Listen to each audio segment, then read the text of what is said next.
நியாய தீர்ப்பின் நாள். ஒரு மன்னன் தினமும் உலாவப் போவது வழக்கம்.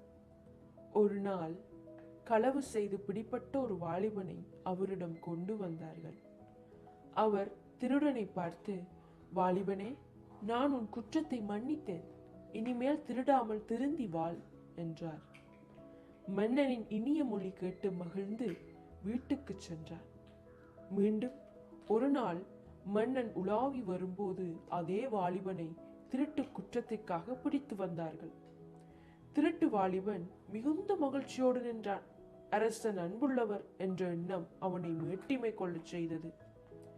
மன்னன் அவனை பார்த்து புன்னகையுடன், வாலிபனே, உன்னை நான் மன்னிக்கிறேன், இனிமேலாவது நீ உத்தமமாக நடந்து கொள் என்று சொல்லி விடுவித்தார்.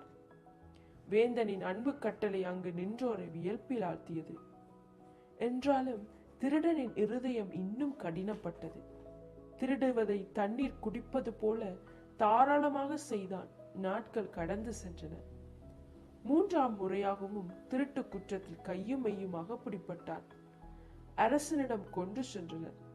திருடன் விடுதலை கிடைக்கும் என்ற எண்ணத்தில் தெம்போடு சென்றான்.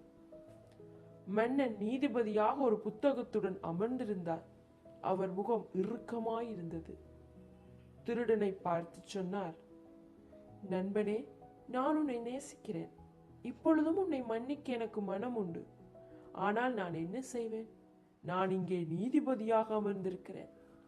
இப்பொழுது நான் அல்ல, இந்த புத்தகமே உன்னை நியாயம் தீர்க்கிறது.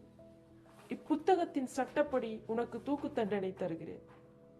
திருடன் திகிலும் நடுக்கமும் கொண்டான். கடவுள் அன்புள்ளவர் என்று மாத்திரம் நம்பி நியாய தீர்ப்பின் நாளை நாம் மறந்து விடுவோமானால் நமது முடிவும் இதுவே ஆகும். நன்றி.